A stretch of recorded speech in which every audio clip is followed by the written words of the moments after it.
appreciate you guys attending the webinar today. This is the first employee-based webinar training that we've held in Madison County, and we will be hosting a few additional trainings this year for you guys.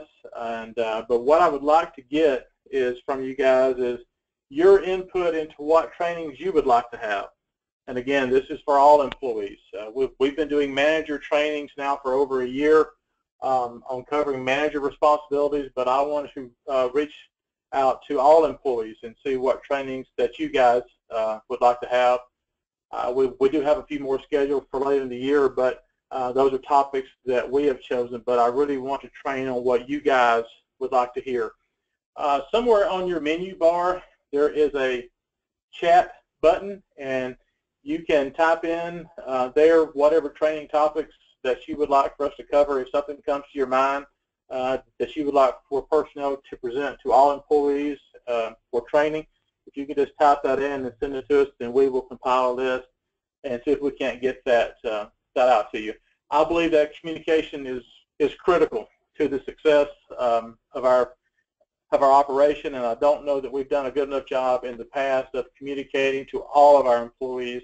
So we're going to try to turn that around within this year and get you guys more information. Today we're going to be talking about the Family Medical Leave Act and giving you a brief overview of what your rights are under the law. It's a very, very important law. It's still a fairly new process for the county, even though the law has been in existence since 1993. What the county had been doing in regards to medical absences is we were allowing them to use their accrued leave and then placing them on family medical leave if they needed more time off. And actually, according to the law, that's backwards. So we weren't following the letter of the law in the way that we were doing it. So we have a family medical leave policy now, and I'm going to train you guys on just what you need to know because you do have rights, and it's very important that you understand what your rights are. And every employee has a right to family medical leave once they become eligible, and we certainly want all of our employees to have access to that when and if they need it. Karen Mahan in the personal office handles the family medical leave process for Madison County, and so she will be your point of contact if you need to take family medical leave or if you have questions. And speaking of questions, if at any time during the training today, if you have a question, if you need more information, on that menu bar there's a box labeled questions. Type in your question. Pam and Karen are here. They're answering questions in real time. You don't have to wait until the end. So if I'm covering something and you don't understand it and would like more information, by all means, please send that in and they will answer you back immediately. Okay, and remember, there are no dumb questions. This is your rights, okay? These are your rights, and we want you to understand this process. So please, if there's something you don't understand, just let us know, and we'll be happy to go over that with you.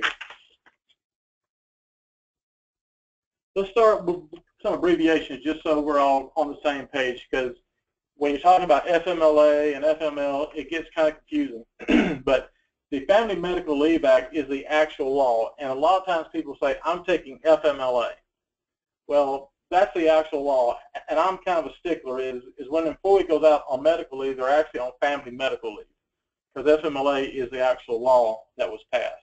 So when an employee has to go out on medical leave, they're actually taking FML. So that's what I'm going to refer to at different times today, but I just wanted you to understand the differences in FMLA and FML. And of course, PTO is paid time off. But I want to start with a little knowledge quiz. I kind of want to see where everyone is, what your knowledge is on family medical leave so far. So let's just kind of work through this. I'll ask a question, and you just think to yourself, is that question true or false? And don't worry, if you don't know the answers, that's fine. That's why we're doing this training, and we're going to cover each one of these topics today. So by the end, you'll understand why that question is true or false. The first one says family medical leave is paid leave for employees. Is that true or false? Well, that is false. Family medical leave is actually unpaid leave for the employee. It's protected leave, but it's unpaid leave. Number 2, employees are eligible for up to 12 weeks of family medical leave per year. That is true. Employees are eligible for up to 12 weeks. Number 3, only full-time employees qualify for family medical leave. This can be a little tricky. Are only full-time employees eligible for family medical leave? That is false. And we'll talk about how you qualify for family medical leave in just a few minutes. But your employment status, whether you're full-time or part-time, doesn't matter. Number 4, I can take family medical leave to care for my parents-in-law. That is false. You cannot take family medical leave to take care of your father-in-law or your mother-in-law. Number 5, an employee can continue working a second job while on family medical leave with the county. A lot of employees in the county have a second job. So if you go out on family medical leave with the county, are you allowed to continue working that second job? No, that question is false. If you're working a second job and you have to go out on family medical leave with the county, you're not allowed to work that second job because theoretically, if you're on medical leave, you wouldn't be able to work that second job anyway, right? And the last question, employers can require an employee to use accrued leave while on family medical leave. Can we require you to use your sick leave and annual leave while you're on family medical leave? That question is true. An employer can require you to use your accrued leave while you're on family medical leave. So if you didn't know all the answers to that, that's fine. We're going to talk about all this, and we want you to have the information. So we'll work through each one of these, and we'll start with what is FMLA? Well, FMLA was passed in 1993 by President Bill Clinton. It provides up to 12 weeks of unpaid job-protected leave per year for a serious health condition, and is available for an employee's spouse, their parents, their children, and that can be natural born, it can be adopted or foster care, or of course an employee can take it for themselves if they have a serious health condition. Okay, so that's what family medical leave is. It's a very important law. Okay, and we want each one of you to understand how you qualify and your rights under the law. But let's first talk about how you become eligible for family medical leave, because just because you start working with the county doesn't mean that you're immediately eligible for family medical leave, okay? So what are the initial requirements for family medical leave? Well, number 1, you must be employed for at least 12 months, but the employment need not be consecutive, and I'll explain that in a minute. Number 2, you must have worked at least 1,250 hours during that 12 months. So you have to have worked for Madison County for at least 12 months, and you must have worked 1,250 hours during that month. Now, it said that those 12 months need not be consecutive, and what that means is that there can be a break in your employment, and the Department of Labor has set a timeline, and I won't get into all that because that gets deep into the law, but there can be a break in employment. Personnel will handle eligibility for family medical leave.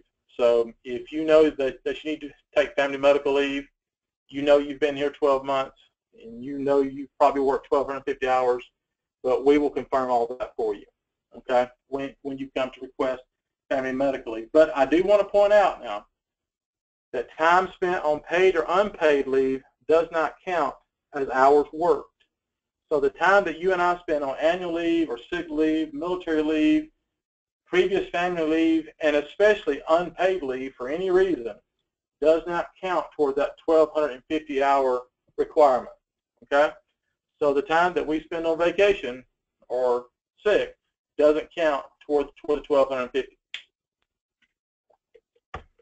But again, personnel will handle and work with you to determine eligibility. That's one of the things that Ms. Karen does. So what are the reasons for leave? Why can you take family medical leave? Well, you can take it for the birth of your son or daughter, to care for the newborn child, that's also known as bonding time, to adopt or for foster care of a child, to care for your son, your daughter, or your parents who have a serious health condition, or a serious health condition for the employee. and we talked a little bit about this earlier. So it's a limited scope, okay, because as we've already said, it does not include your parents-in-law. A good example of that, my father-in-law had back surgery a few weeks ago, and if I would have had to take time off from work to go care for him, that would not have been covered under family medical leave, okay? So just remember, parents-in-law are not covered under family medical leave, but if you have to take off because your parents have a serious health condition, your spouse, your children, or yourself, that is covered under family medical leave, okay? All right, two things that you wouldn't think about going together. This is part of the education process here, work comp and family medical leave. Now, obviously, if an employee is seriously injured on the job, has to be out of work to recover, then obviously that employee goes on work comp, okay? But what folks really don't know is that family medical leave can run concurrently with workers' compensation if the employee meets the eligibility requirements. They've been here 12 months, they've worked 1,250 hours. If an employee is seriously injured at work, they have to stay home to recover. They're not able to come back to work. Well, not only are they covered under work comp, they're also covered under family medical leave, okay? So it's like a dual coverage, okay? And it's an extra layer of protection that the government has put in for that employee. Now, we said that an employee gets 12 weeks of family medical leave per year.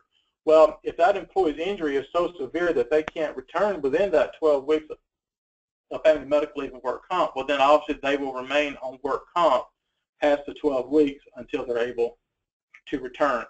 That family medical leave is just an extra layer of protection for that employee while they are out. And we, I think we've had one here recently where we had an employee that had to have surgery, and they've been out for a while. So family medical leave ran concurrently with the work comp. So as I said earlier, Karen administers our family medical leave program for the county. She also handles work comp, and I do that for a reason. I like to have one person in charge of protected leave programs like family medical leave and work comp, just for consistency purposes. So if an employee is off work for a medical reason, it's either family medical leave probably, or it's work comp, and it's just better to have one person over both those programs. So if you have questions about that, Karen will be the one that you'll need to talk to in personnel. All right, let's talk about notification. When you determine that you need to take family medical leave, if you go to the doctor and they say you're going to have back surgery and you're going to be out for 10 weeks, when you find that out, you need to immediately tell your supervisor or come to personnel and tell us. But if you come to personnel before you go to supervisor, just please know that we're going to notify your supervisor. Okay, we have to tell them. As a matter of fact, there's a form that they have to sign. So you can go to your supervisor or you can come to us as soon as you know that you're going to need to be out for family medical leave, either for yourself or for your spouse or for your parents or your children, as soon as you know, okay? We just finished a manager training on this very topic, okay? So your supervisors and managers were trained on family medical leave, so they know how to handle a request from you of family medical leave, and that is to contact personnel. Now, the law states that employees must provide at least a 30-day advance notice if possible. So the law says that if you know 30 days in advance that you're going to need to be out for that back surgery, you are required to let us know, okay? Now, obviously, if an employee, God forbid, has a heart attack, obviously you can't provide advance notice of that. And so what we do in those situations where it's an emergency, sudden issue, is we work with the family, or we work with the doctor's office or the hospital or wherever we have to go to get the family medical leave paperwork completed.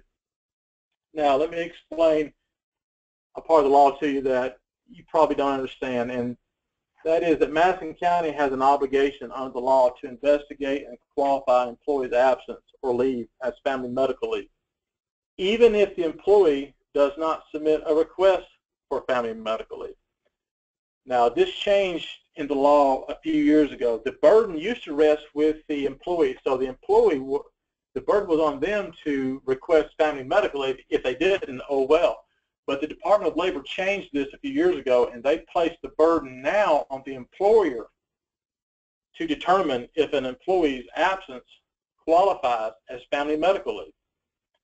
So we can have a situation where an employee doesn't request family medical leave, but we know that they had that back surgery. We know they're out with back surgery. We know that qualifies as family medical leave. So by law, we are required to try to qualify that employee for family medical leave. We're held accountable for that. Now, the employee may not qualify because they may not have worked 12 months or 1,250 hours, but we have to at least show and have documentation where we at least attempted to qualify that employee for that leave. Now, sometimes employees think, well, personnel is intruding on my privacy, or they're just trying to force me to do something I don't want to do. But we have an obligation under the law now to do that. So I need everyone just to understand that even though you may not request family medical leave, if we know that you're out for a medical reason that qualifies for family medical leave, we have an obligation to get that process started and to place you on family medical leave, because it is protected leave, and that's the way the government views it. So just be aware of that. Normally, the employee knows in advance, and they let us know, and we work through it that way. But just be aware that we may be calling and asking about your absence and finding out what's going on, because we are obligated to under the law, okay? All right, let's talk about finances. It always comes down to finances. Everything does, right? And guys, if you've got a notepad in front of you and a pen in your hand, I want you to write down everything that I'm about to say. If you don't hear anything that I'm about to say today, I need you to hear what I say on the next two screens, okay? Because it is critical information. It doesn't just deal with family medical leave. It deals with your retirement and other things as well. So just please give me your undivided attention on these next two screens. One of the big misconceptions is that employees have is that family medical leave is paid time off. And obviously, as we've already said, family medical leave is unpaid protected leave. So if you're on family medical leave and you're not working because you're having that back surgery, how do you get paid? How do you get a paycheck? Well, Madison County requires the employee to use their accrued leave while they're on family medical leave, because it keeps the employee in an active paid status, which is important for benefit reasons, okay? So if I go out with back surgery, I have to use my accrued sick leave and annual leave, or any accrued leave that I have, to make sure that I get paid, to make sure that my benefit deductions continue to be paid for, okay? Because employees are responsible for paying their portion of the benefit premiums, and that's why we require them to use their accrued leave and remain in a paid status. There's a rumor and some information out there that is incorrect, and let me just step on that right now, is that if an employee is in an unpaid status, they are still required to pay for their benefits. We all get paid tomorrow. On your pay stub, you can look and see all the benefit deductions that you have. If you have health insurance, if you purchase additional life insurance, if you've got the flex plan, whatever you have for you and your family, those deductions come out every other week. Well, if you're not getting a paycheck, you still have to pay for those. There was the misconception that, well, the county would just pay for it. That's not true. Every employee is responsible for paying their portion of the benefits, whether they're at work or not at work, okay? And this is why it is so important that you bank your sick leave, you save that sick leave, because what happens if you go out on family medical leave for whatever reason and you don't have accrued time? You don't have any sick leave. You don't have any annual leave. How do you get paid? Well, you don't get a paycheck, but yet you still have to come to personnel and pay for your benefits, because your benefits doesn't stop just because you're not working, okay? You still have to pay for your benefits even though you're not getting a paycheck, which is why we are preaching today to please save your sick time, okay? You need to bank that sick time because you never know when you're going to need to be out of work for medical reasons. And guys, this process is so much easier if you saved your sick time. Okay, you can go out and take care of whatever medical issue that you need to, and you don't have to worry about, am I going to get paid? How is my insurance going to get paid? You know, how is this going to work? You don't have to worry about any of that. It's so much easier if you save your sick time. When an employee comes to personnel to fill out family medical leave paperwork, one of the forms that Karen gives them is a form that outlines all of their benefit deductions, all the benefit deductions that we've selected for ourselves, and then also what that costs.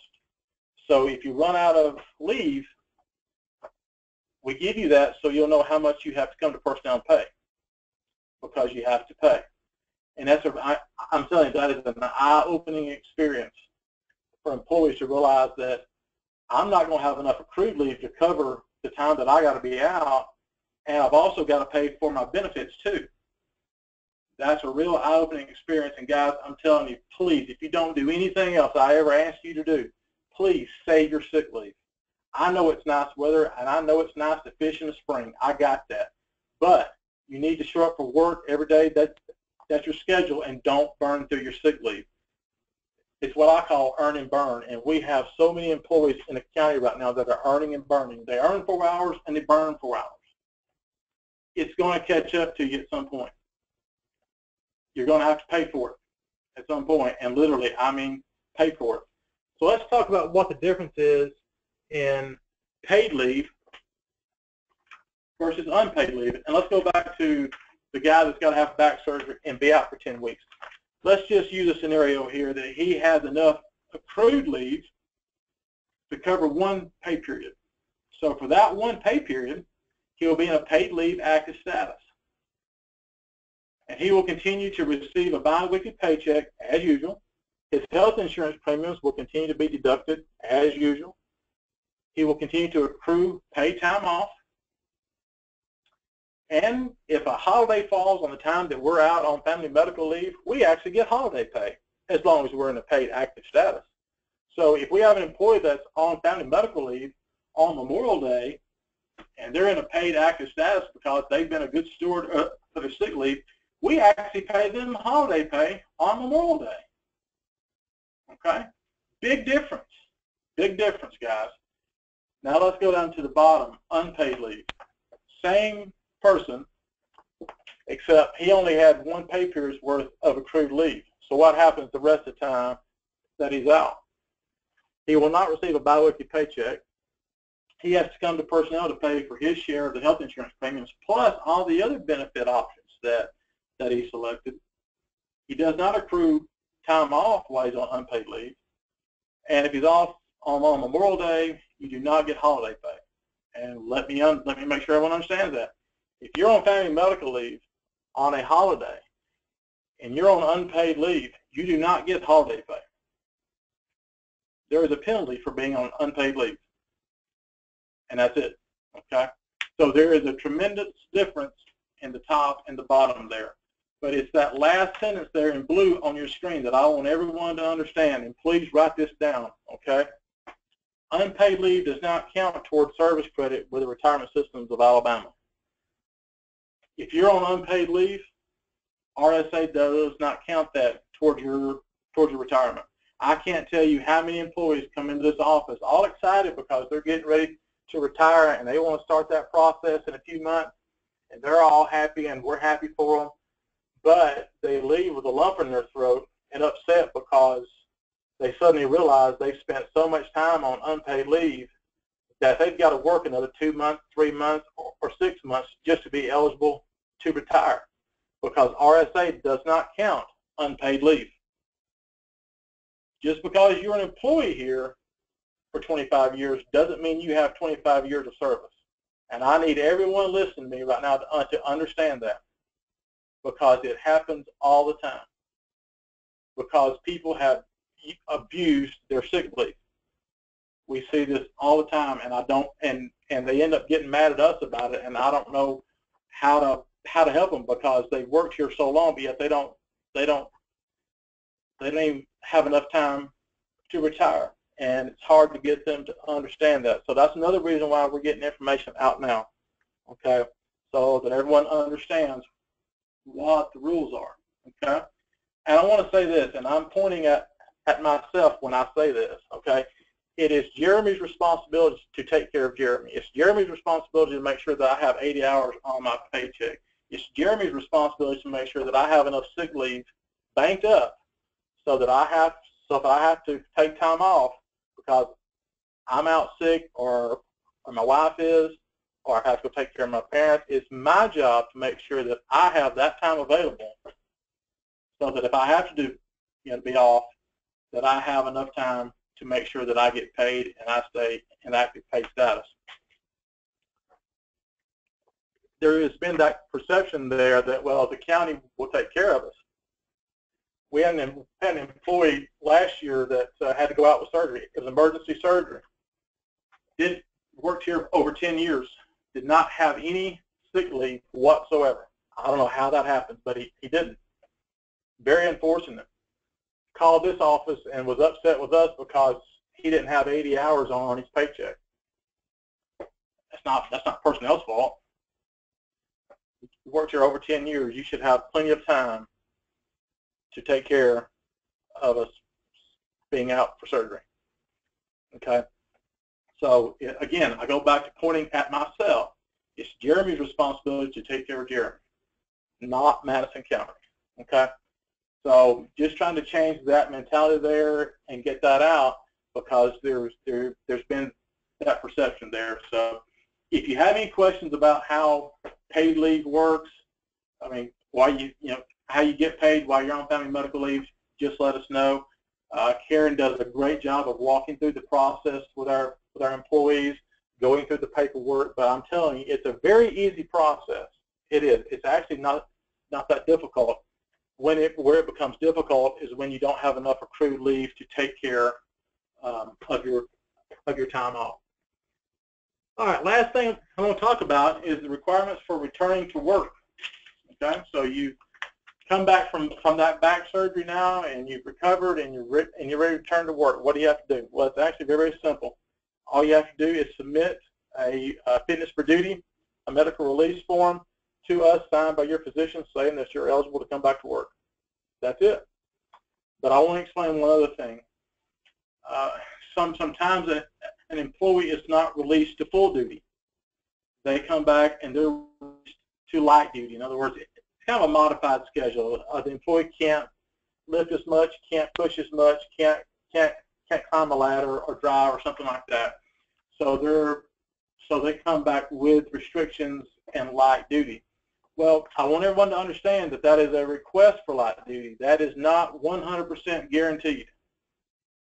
I want everybody to understand that every department is not going to be able to honor every light duty request. Okay? It just really depends on what the restrictions are and what that department has. Okay? So don't think that just because you're released to light duty that you're going to be able to come right back to work into a light duty position, because that may not be the case. Okay? We will try to work with the departments to see if there's something that we can do, but usually light duty means a desk job or a very, very light type of work. And in Madison County, we have a lot of that. Okay? There are only so much work. So I just want everyone to understand that. But if that should be the case, that you have to come back with light duty restrictions, then we'll certainly work with you and the department to see what we can do and help you as much as we can. Guys, the personnel department is here to help you. If you have questions, if you have problems, something you don't understand, that's why we're here, to kind of help you through this. But guys, you're going to have to help us help you. There's only so much we can do. Okay? Last thing we're going to do is a little summary here. I'm not going to go through all this because we've already talked about most of these things. So we will stay online a little bit longer if you do have questions. As I said, this was not to make you an expert in family medical leave. This was just to give you an outline so that you understand the program and you understand your rights under the program. Because we want every employee to be able to take advantage of every benefit that they have. Family medical leave is a benefit here for you. and we want you to have the information, okay? And again, if you have other training topics that you would like for us to provide to you, please send those to us. You can send it in chat right now. You can email it to me or to the personnel department, and we'll certainly do our best to get those lined up for you, because we're going to be doing more of these. It's important that we communicate with you and that we give you the information that you need, because when we don't communicate, that's how this bad information gets out and people get confused. So we will do our best to kind of squash that. So again, thanks for attending today. If you have any questions or anything, we'll stay online a little bit longer, okay? Thank you.